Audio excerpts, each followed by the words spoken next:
Estás cansado de enfrentarte al lag.GTA problemas de conexión mientras juegas GTA 5. No te preocupes más. Hoy te mostraremos paso a paso cómo diagnosticar y solucionar los problemas de lag, ping alto y problemas de conexión en GTA 5.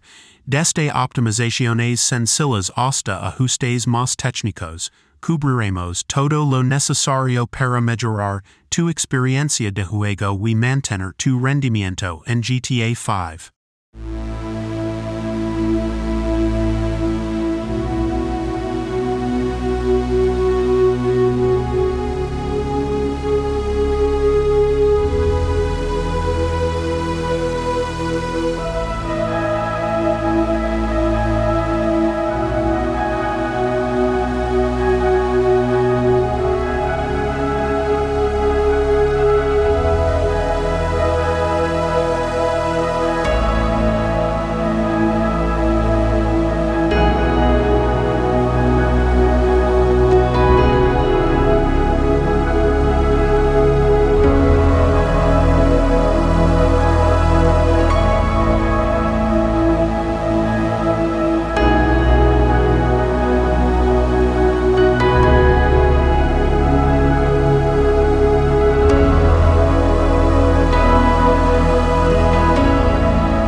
Primero abre el menú de inicio. Abre configuración. Abre red de Internet. Abre proxy. Desactiva la detección automática de configuraciones.